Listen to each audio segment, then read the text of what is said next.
Salam sehat, tetap semangat. Kembali lagi kita belajar. Kali ini kita akan belajar bab 6 aritmatika sosial, matematika kelas 7 SMP. Nah, sebelum belajar kita harus mengetahui dulu kompetensi dasar yang harus dicapai. 3.9 mengenal dan menganalisis berbagai situasi terkait aritmatika sosial, penjualan, pembelian, potongan, keuntungan, kerugian, bunga tunggal, persentase, bruto, neto, dan tara. 4.9 menyelesaikan masalah berkaitan dengan aritmatika sosial, penjualan, pembelian, potongan, keuntungan, kerugian, bunga tunggal, persentase, bruto, neto, tara.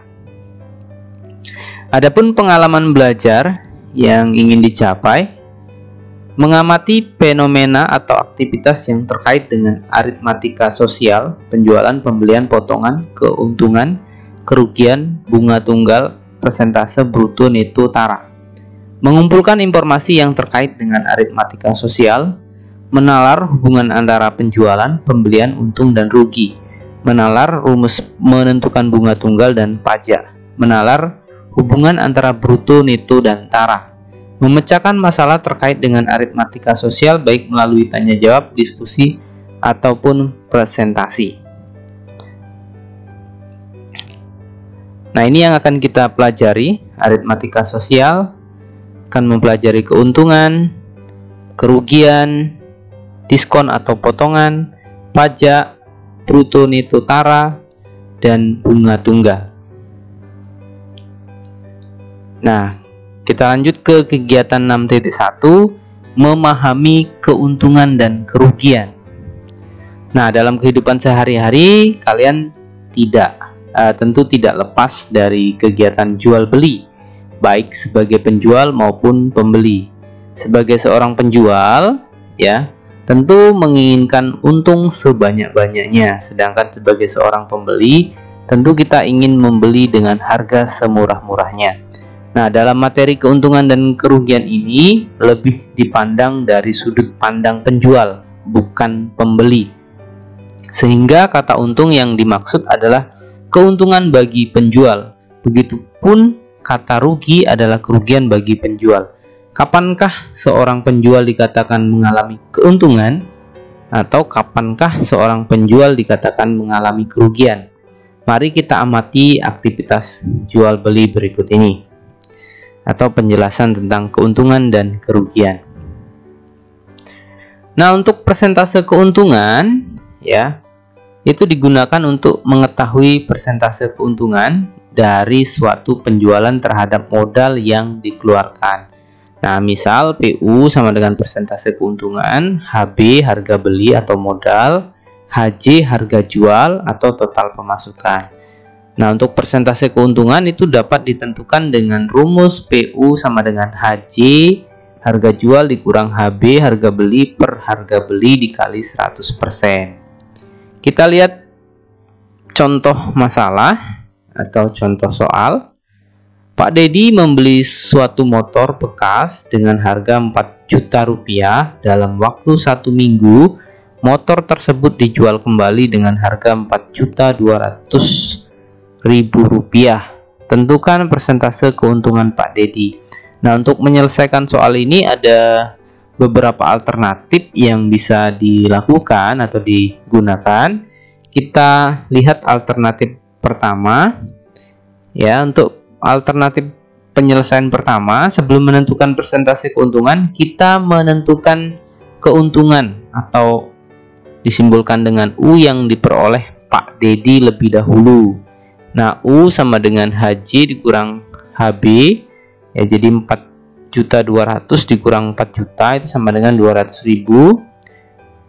PU sama dengan U per HB kali 100%. Jadi keuntungan tadi 200.000 per 4 juta kali 100%. Nah, dari hasil ini itu didapatkan 5%. Jadi persentase keuntungan yang diperoleh Pak Dedi adalah 5%. Alternatif kedua, ya.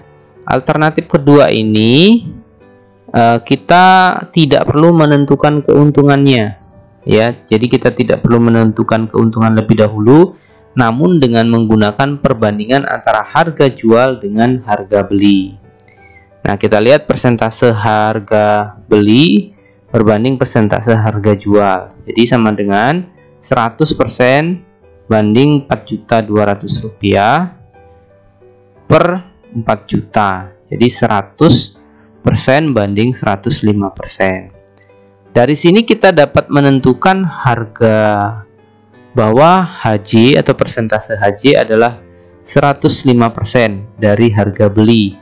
Dengan kata lain, persentase keuntungan yang diperoleh Pak Dedi adalah 105% dikurang 100% sama dengan 5%. Nah, kita lihat kasus 6.2 atau contoh yang kedua. Soal yang kedua, Pak Dedi membeli suatu motor bekas dengan harga Rp4 juta. Dalam waktu 1 minggu, motor tersebut dijual kembali dengan harga 105% dari harga beli. Tentukan keuntungan Pak Dedi. Jadi soal ini menentukan atau mencari keuntungan Pak Dedi. Nah, bagaimana cara mencari keuntungan Pak Dedi? Ada dua alternatif yang bisa kita gunakan. Alternatif pertama, dengan menentukan besar harga jual lebih dahulu, ya. Jadi harga jual, kita cari dulu harga jualnya 105% dikali 4 juta, ya, sama dengan 4.200.000. Nah, kita lihat, kita temukan keuntungannya 4.200.000 dikurang 4 juta sama dengan 200.000. Jadi keuntungan Pak Dedi adalah Rp200.000. Cara kedua atau alternatif kedua, tidak perlu menentukan harga jual lebih dahulu, tetapi dengan menentukan persentase keuntungan. Jadi misalnya persentase modal atau harga beli HB itu 100%. Sedangkan tadi persentase keuntungannya kita bisa temukan persentase harga jual dikurang persentase harga beli sama dengan 5%, ya. Jadi 5% kali 4 juta sama dengan itu Rp200.000, ya. Jadi 5% ini didapat dari 105, ya, 105 dikurang dengan 100%, jadi 5%. Jadi keuntungan Pak Dedi adalah Rp200.000. Nah, bagaimana untuk menghitung persentase kerugian? Nah, persentase kerugian itu digunakan untuk mengetahui persentase kerugian dari suatu penjualan terhadap modal yang dikeluarkan. Misal, PR itu sama dengan persentase kerugian, HB itu sama dengan harga beli atau modal, HJ itu harga jual atau total pemasukan. Jadi untuk persentase kerugian dapat ditentukan dengan rumus PR sama dengan HB dikurang HJ per HB kali 100%. Nah, karena yang dihitung adalah persentasenya, maka orang dengan keuntungan lebih besar belum tentu persentase keuntungannya lebih besar juga, ya. Tergantung modalnya. Kita lihat di sini contoh soalnya atau contoh masalahnya. Misalnya Pak Rudi membeli sepetak tanah dengan harga Rp40 juta, ya. Karena terkendala masalah keluarga, Pak Rudi terpaksa menjual tanah tersebut dengan harga Rp38 juta. Tentukan persentase kerugian yang ditanggung oleh Pak Rudi. Alternatif pertama, kita menentukan ruginya dulu, kerugiannya R. Jadi R sama dengan Rp40 juta dikurang Rp38 juta, jadi Rp2 juta. Jadi kerugian yang dialami Pak Rudi adalah Rp2 juta. Nah, dari kerugian tadi kita tentukan persentasenya. Jadi R per HB, ya, harga belinya kan 40 juta kali 100%, jadi 2 juta per 40 juta kali 100% sama dengan 5%. Jadi persentase kerugian yang ditanggung oleh Pak Rudi adalah 5%. Nah, kita gunakan alternatif kedua, ya. Jadi pada alternatif C jawaban 2 ini kita tidak perlu menentukan kerugiannya lebih dahulu, namun dengan menggunakan perbandingan antara harga jual dengan harga beli. Jadi persentase harga beli dikurang persentase harga jual. Ya, jadi 100% banding 38 juta per 40 juta. 100% banding 95%. Dari sini kita dapat menentukan bahwa harga jual adalah 95% dari harga beli. Dengan kata lain, persentase kerugian yang ditanggung oleh Pak Rudi adalah 100% dikurang 95% sama dengan 5%. Itu alternatif kedua. Kita lihat contoh berikutnya. Pak Dedi membeli sepetak tanah dengan harga 40 juta rupiah. Karena terkendala masalah keluarga, Pak Dedi terpaksa menjual tanah tersebut dengan menanggung kerugian 5%. Tentukan harga jual tanah milik Pak Dedi. Ya. Alternatif pertama, dengan menentukan kerugian lebih dahulu. Jadi kerugiannya 5% kali 40 juta, itu dapatnya 2 juta. Jadi harga jual sama dengan 40 juta rupiah dikurang 2 juta, sama dengan 38 juta rupiah. Jadi harga jual tanah Pak Dedi adalah 38 juta rupiah. Alternatif kedua kita gunakan, tidak perlu menentukan kerugian lebih dahulu, tetapi dengan menentukan persentase harga jual. Misalnya persentase modal atau harga beli adalah 100%. Persentase harga jual dikurang persentase harga beli sama dengan 95%. Nah, harga jual sama dengan 95% kali 40 juta sama dengan 38 juta. Jadi jual tanah ya milik Pak Dedi, harga jual tanah milik Pak Dedi adalah 38 juta rupiah. Nah, kita lihat di sini ada permasalahan yang harus kita selesaikan. Jika HB menyatakan harga beli suatu barang oleh penjual atau modal, sedangkan HJ menyatakan harga jual suatu barang oleh penjual. Pada kondisi berikut, manakah yang menyatakan kondisi untung, rugi, dan impas? Nah, kita lihat, kita analisis ya, kita perhatikan. A, HJ lebih kecil HB, ya harga jual lebih kecil dari harga beli, berarti ini mengalami kerugian. Harga jual yang B, harga jual lebih besar dari harga beli, berarti ini mengalami keuntungan. Yang C, harga jual sama dengan harga beli, berarti impas ya. Oke, itu bisa kita selesaikan atau sudah kita selesaikan. Nah, sekarang kegiatan 6.2, menentukan bunga tunggal. Ya, jadi bunga tunggal atau bunga itu diartikan sebagai jasa berupa uang yang diberikan oleh pihak peminjam kepada pihak yang meminjamkan modal atas persetujuan bersama. Ada kalanya juga bunga dapat diartikan sebagai jasa berupa uang yang diberikan oleh pihak bank kepada pihak yang menabung atas persetujuan bersama. Dalam dunia ekonomi sebenarnya terdapat bunga majemuk dan bunga tunggal. Namun bunga yang akan dibahas dalam buku ini hanyalah bunga tunggal saja. Selanjutnya bunga tunggal. Kita lihat permasalahan yang ada. Pak Rudi berencana membangun usaha produksi sepatu di daerah Tanggul Angin, Sidoarjo. Untuk memenuhi kebutuhan modalnya, Pak Rudi berencana meminjam usaha di bank sebesar 200 juta rupiah ya, dengan jangka waktu selama 1 tahun atau 12 bulan. Ada 3 bank yang menawarkan bantuan modal kepada Pak Rudi. Bank 1 memberikan bunga sebesar 20% per tahun, Bank 2 memberikan bunga sebesar 2% per bulan, Bank 3 memberikan bunga sebesar 23 juta per tahun untuk pinjaman sebesar 200 juta rupiah ya. Nah, ketiga bank tersebut memberi persyaratan untuk mengangsur tiap bulan dengan nominal tetap. Jika kalian adalah Pak Rudi, maka bank mana yang akan kalian pilih untuk meminjam modal usaha? Nah, kita lihat penjelasannya. Pada kasus tersebut, mari kita uraikan besarnya bunga yang harus kita tanggung dari meminjam uang tersebut. Bunga di bank 1 20% kali 200 juta sama dengan 40 juta selama 1 tahun. Bunga di bank 2 2% kali 200 juta sama dengan 4 juta selama 1 bulan. Ingat, besarnya persentase bunga yang diberikan oleh Bank 2 adalah dalam satuan bulan, sehingga jika langsung kita kalikan dengan besar modal, maka didapat nominal bunga dalam satuan bulan juga. Karena Pak Rudi berencana meminjam selama 12 bulan, maka besarnya bunga menjadi 4 juta kali 12 sama dengan 48 juta rupiah.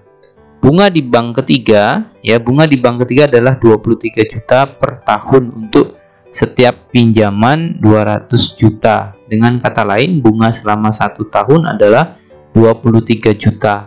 Dengan memperhatikan nominal bunga yang harus kita tanggung jika kita meminjam modal di bank 1, bank 2, dan bank 3 tersebut, tentu kita akan memilih meminjam di bank ketiga. Karena beban bunga yang harus kita tanggung adalah yang paling ringan. Selanjutnya, diskon atau potongan. Saat kita pergi ke toko, minimarket, supermarket, atau tempat-tempat jualan lainnya, kadang kita menjumpai tulisan diskon 10%, diskon 20%, diskon 50%. Nah, secara umum diskon merupakan potongan harga yang diberikan oleh penjual terhadap suatu barang. Misalnya suatu barang bertuliskan harga 200.000 dengan diskon 15%. Ini berarti barang tersebut mendapat potongan sebesar 15% kali 200.000 sama dengan 30.000, sehingga harga barang tersebut setelah dipotong adalah 200.000 dikurang 30.000 sama dengan 170.000. Pajak, jika diskon adalah potongan atau pengurangan nilai terhadap nilai atau harga awal, maka sebaliknya pajak adalah besaran nilai suatu barang atau jasa yang wajib dibayar oleh masyarakat kepada pemerintah. Pada materi ini yang perlu dipahami adalah bagaimana cara menghitung besaran pajak secara sederhana. Besarnya pajak diatur oleh peraturan perundang-undangan sesuai dengan jenis pajak. Dalam transaksi jual beli terdapat jenis pajak yang harus dibayar oleh pembeli, yaitu pajak pertambahan nilai atau PPN. Pajak pertambahan nilai atau PPN adalah pajak yang harus dibayarkan oleh pembeli kepada penjual atas konsumsi atau pembelian barang atau jasa.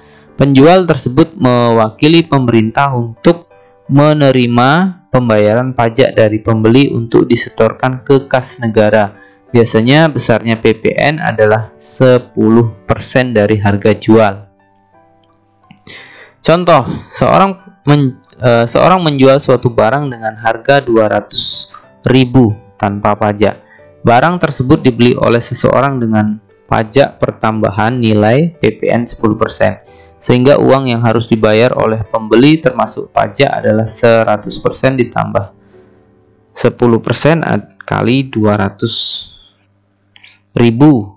sama dengan 220.000. Jika pajak berikut yang terkait dengan jenis pajak berikut yang terkait dengan transaksi jual beli, yaitu pajak UMKM, usaha mikro, kecil, dan menengah, besar pajak UMKM sebesar 1% dari nilai omset.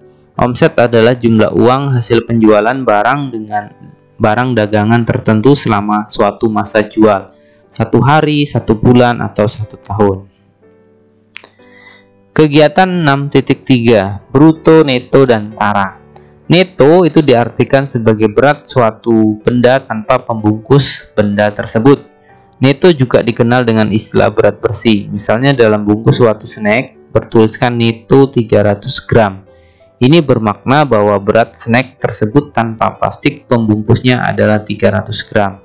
Bruto diartikan sebagai berat dari suatu benda bersama pembungkusnya. Bruto juga dikenal dengan istilah berat kotor. Misalnya dalam suatu kemasan snack bertuliskan bruto adalah 350 gram. Ini berarti bahwa berat snack dengan pembungkusnya adalah 350 gram. Tara diartikan sebagai selisih antara bruto dengan neto.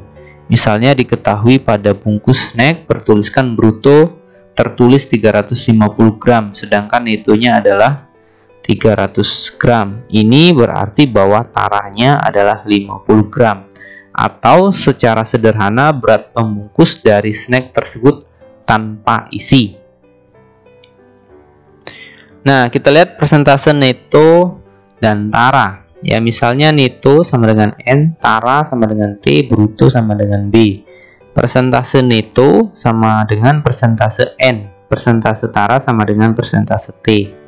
Nah, persentase neto dapat dirumuskan persentase N sama dengan N per B dikali 100%. Persentase tara dapat dirumuskan persentase tara sama dengan T per B kali 100%. Nah, mari kita lihat kasus berikut ini. Adi berbelanja sampo ke suatu minimarket. Adi melihat ada 3 jenis kemasan sampo untuk merek yang akan dia beli. Kemasan pertama bertuliskan neto 70 ml, ya, dijual dengan harga 5.000. Kemasan kedua bertuliskan neto 140 ml, dijual dengan harga 9.000. Kemasan ketiga bertuliskan neto 210 ml, dijual dengan harga 13.000. Seandainya uang yang dibawa oleh Adi tidak cukup untuk membeli ketiga pilihan sampo tersebut, manakah yang sebaiknya dibeli oleh Adi? Jelaskan. Nah, kita lihat. Bagi orang yang tidak mengamati neto tersebut, mungkin akan memilih sampo tanpa ada pertimbangan. Namun jika kita memahami makna neto, ya, tentu kita akan bisa menentukan sampo mana yang termurah dilihat dari isi dan harganya. Untuk menentukan sampo mana yang menguntungkan untuk kita beli, mari kita uraikan. Kita lihat kemasan pertama, 70 ml sama dengan harganya 5.000, berarti harga per isi 71,43.